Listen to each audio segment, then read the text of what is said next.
President Bola Tinubu charges African leaders to form a common front to enhance intra-Africa trade amongst nations of the continent. Federal government and central bank target 1 billion naira daily forex transactions. UK's political instability pushes the naira to strengthen to 1,853 naira to a pound. Plus, Brent in about 6% weekly gain as Trump loses patience with Iran. The program is Business Express, reaching you from Abuja, Nigeria's capital. I am Nneka Oko, your guide.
Glad to know you're there.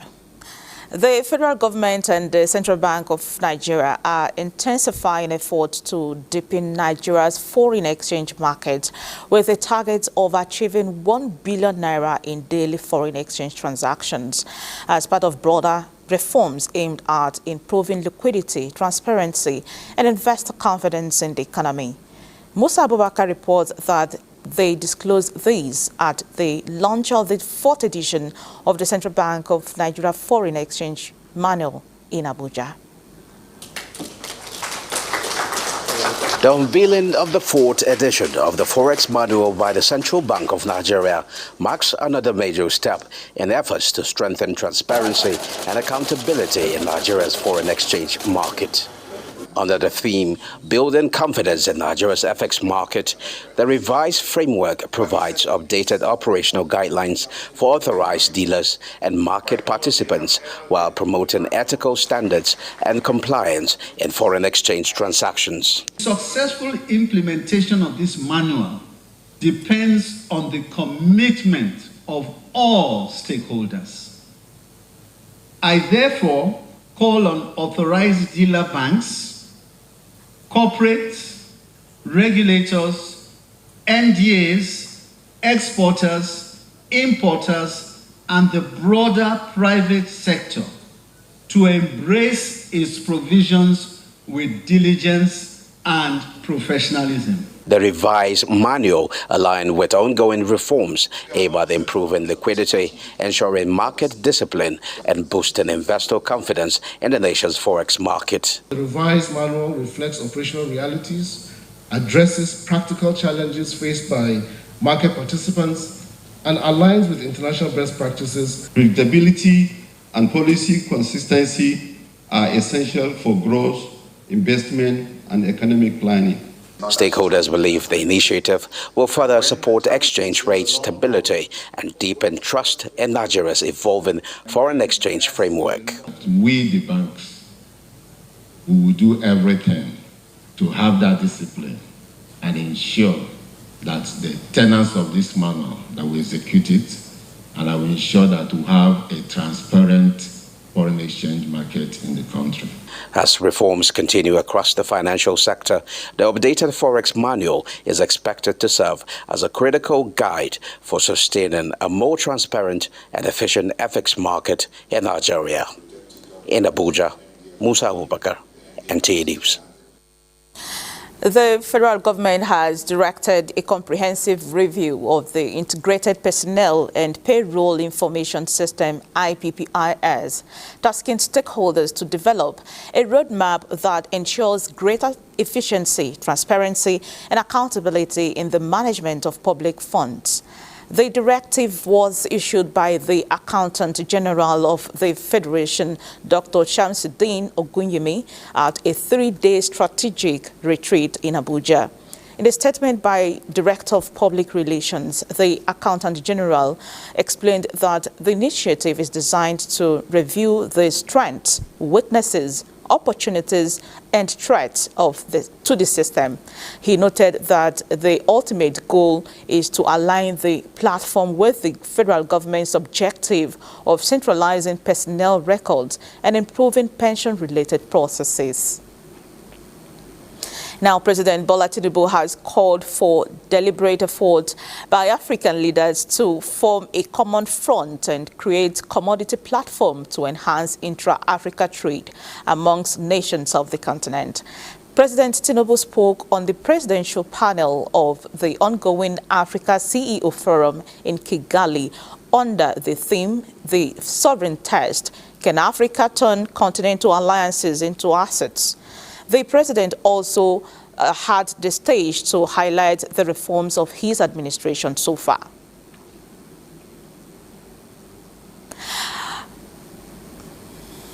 And the African organized private community decided to gauge the commitment of African leaders towards continental aspirations. President of the largest economy on the continent was called to the stage. And sharing the stage with a president of another oil-producing country, President Oligui Nguema of Gabon, President Tinubu displayed his knowledge of the issues with suggestions for solution to the hindrances on the pathway to growth and development. With the private sector in Africa expressing readiness to scale up for greater prosperity, President Tinubu believes government on the continent must deliberately support them to make meaningful contribution to the overall regional growth.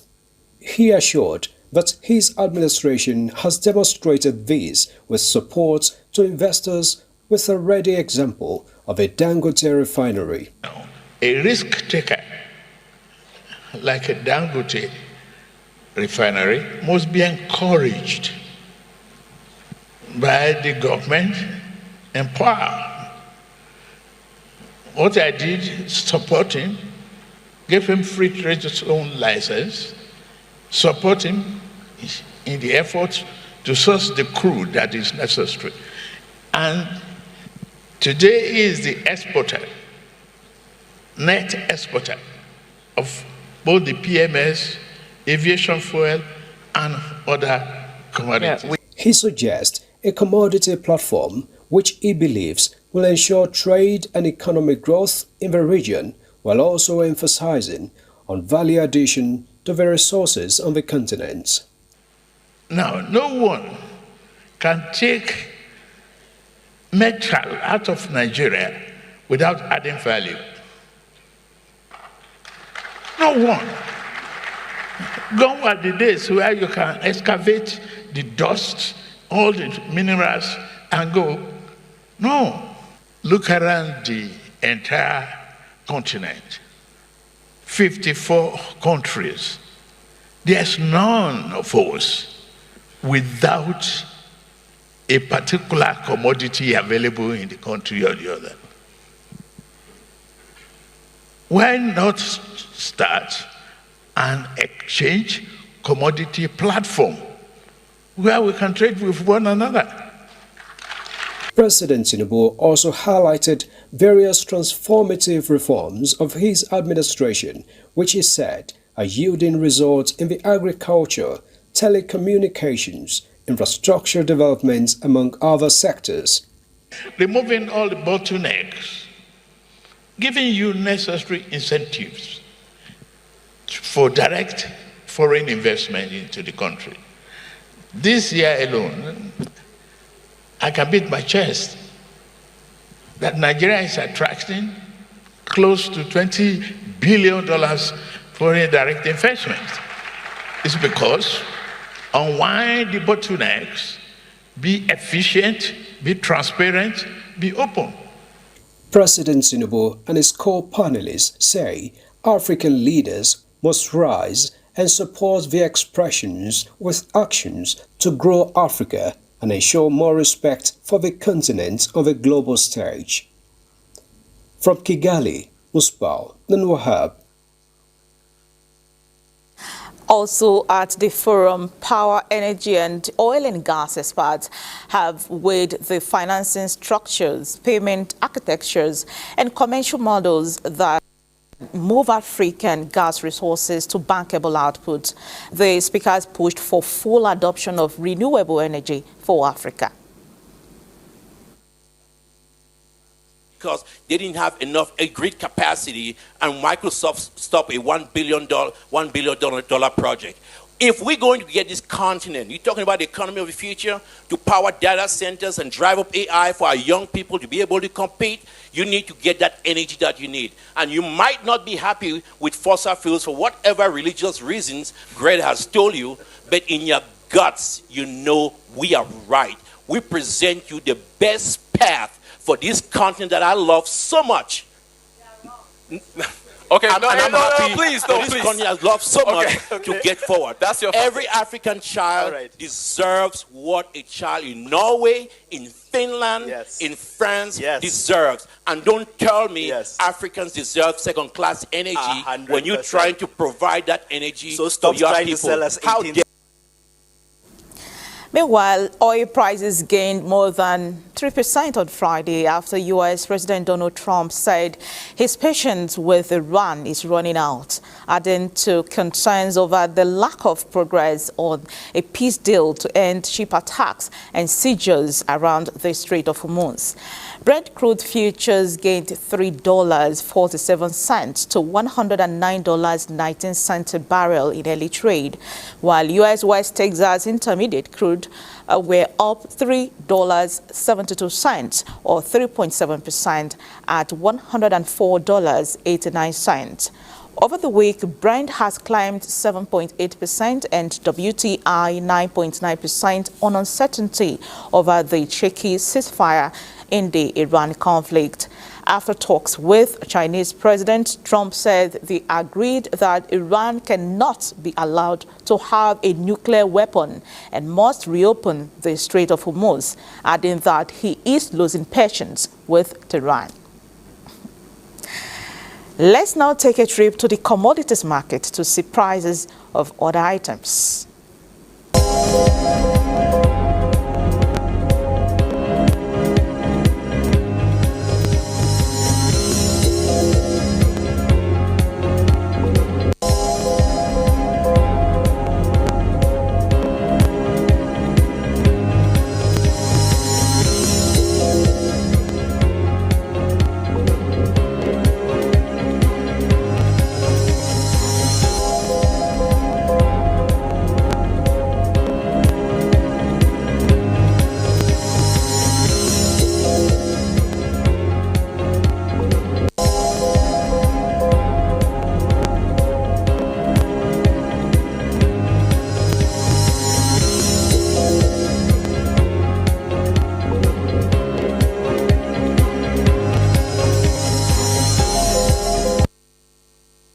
From energy, we move to talk insurance, where the National Insurance Commission says it will not hesitate to prosecute anyone found guilty of producing or selling fake insurance documents in the renewed crackdown on insurance fraud across the country.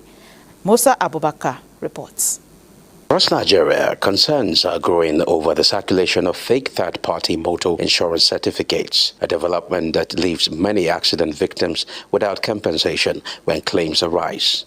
In a joint operation with the Nigeria Police Force, some business center operators allegedly involved in the production of counterfeit motor insurance certificates were apprehended near the VIO office in Mabushi, Abuja, signaling a stronger crackdown. We have made arrests today, and we are going to make sure that anyone found involved will be prosecuted.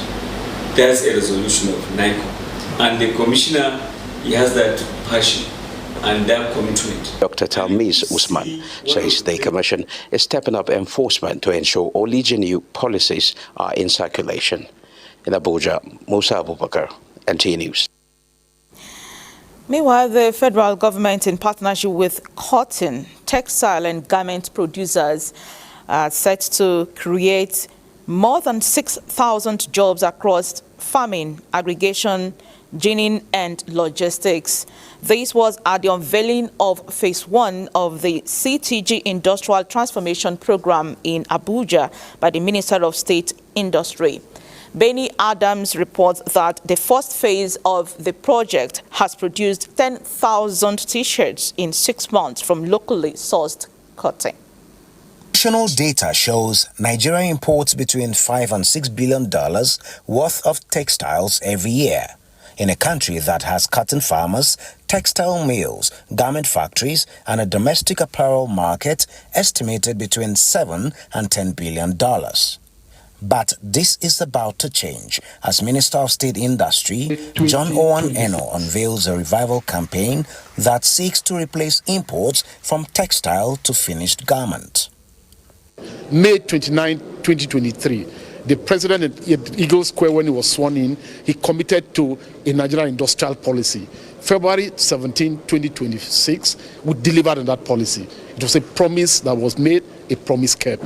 So the value chain activation pilot milestone event that we have today is just the beginning. For us, we've made commitments to start to finance smaller farmers for this pilot phase activation that Dr. Mr. talked about. And once the fund is available, we will do what we know how to do best. Last order with supply in, they were close to sending an order to China, but they realized they could just make it here, and that's the value we're creating for the country. We want support for irrigation, full mechanization, technology. With technology, you are sure of the right quality. The roadmap from pilot to scale has 4 phases, specifically designed to bring more actors into structured linkages across the chain and scale. From Obuja to Sagbama local government areas, plantain farmers are celebrating a season of plenty, with Bayelsa Green Gold plantain experiencing massive bunches weighing over 49 kilograms. This produce is now common in local markets as demand is soaring and sales are reshaping rural income of plantain dealers. Doris Akumonye interacted with dealers and brings us details. Bayelsa State is one of the Niger Delta states in the south-south region of Nigeria, blessed with abundant natural resources with large crude oil deposits. However, the major occupation of the inhabitants of the state aside oil is farming and fishing. Of recent, the farmers have been intensifying efforts in the cultivation of crops, especially plantain, which they describe as Nigeria's green gold. And this season, the farmers say they are recording bomber harvests. The produce are assembled from different communities in the state on Tuesdays and Thursdays, ahead of the Friday Zarama markets, distributed to small-scale traders in dozens. Any business you are doing, you have season. When the season comes, other people will come because beneath side this island, like this dry season now, their own is not doing well. That is all that is coming down here. That is why this season now is always expensive. Taking there to Lagos because of our transport. We used to sell it 25,000 for one bag. Yes. Blessed now in everything. When it comes for palm oil, we are blessed. You come for plantain, everything, fish. What do you want in Bayelsa that you will not get? In Bayelsa, we get everything. Now from Bayelsa, there is a job. We are taking it to Lagos today. All these ones are going to Lagos. This business is not without challenges arising from extortion, as well as transportation costs, which is responsible for the high cost of plantain. What we face for road is one of the difficulty in this business. Especially police, they are making things difficult for us. Be my business, then they carry us for shatter. If they carry me now here to Lagos now, I carry the load reach there. They pay me the one way I take carry on. Then they will pay me. I don't go my own. Go look. The farmers are appealing to government to monitor the activities of some agents who These are disrupting the efforts of genuine traders, just as they are soliciting for soft loans for farmers to go into commercial farming to boost food sufficiency. Plantain business here in Yenagoa is not a mere feat because it has to follow due process. It requires energy, patience, commitment on the side of both the buyers, producers, and also the helpers. This, no doubt, is responsible the collation of plantain in large quantity, engaging more youths who do menial business, serving as helpers in this very market. It's all encompassing, if you ask me. From the Zarama axis of the East-West Road, Doris Akomoye. Thank you, Doris. Now, the equities market in Nigeria closed on positive note this Friday as the NGX All Share Index appreciated to 250,840.96 points. 53,750 deals were executed on the floor of the exchange, valued at 33.8 billion naira. Market capitalization closed at 160.77 trillion naira. And on the global scene, stocks tumbled on Friday as investor euphoria over tech stocks gave way to inflation fears. Maria Dozakari is standing by with details. Hello, Maria. Starting off, we have European stocks sliding as inflation fears return and Starmer faces leadership challenge. Looking at the figures, we have DAX of Germany down 2.04% at 23,959. We have FTSE of the UK down 1.76% at 10,191. And of course, we have the French CAC up 1.56% at 7,956. In Asia, South Korea's Kospi hit a record high in early trading before giving up gains. Looking at the figures, we have Nikkei down 1.99% at 61,409. And China, we have the Shanghai Composite down 1.02% at 4,135. And we have the Hang Seng Index of Hong Kong also dropping 1.62% at 25,962. Over in the U.S., Wall Street hit fresh highs after strong Cisco earnings. The figures show that the Dow drops 0.97%. We have S&P 500 following at 1.15% at 7,489. And of course, we have the Nasdaq Composite reflecting other figures at 1.62% at 29,216. Africa markets closing the trading week mixed. Looking at the figures, we have South Africa down at 2.15% at 107,317. We have Kenya following at 0.50%. And we have Namibia also down 0.38%. And of course, we have Ghana, which is also lower by 1.15%. And on the other side, we have Tunisia up 0.93% to end the week. And that's Global Market for today. I am Maria Adozakari. It's back to Neka. That's the size of today's edition of Business Express. Be informed that all previous episodes are available on YouTube on the NT8 channel. Business Express returns next week. Keep a date with us. Bye for now.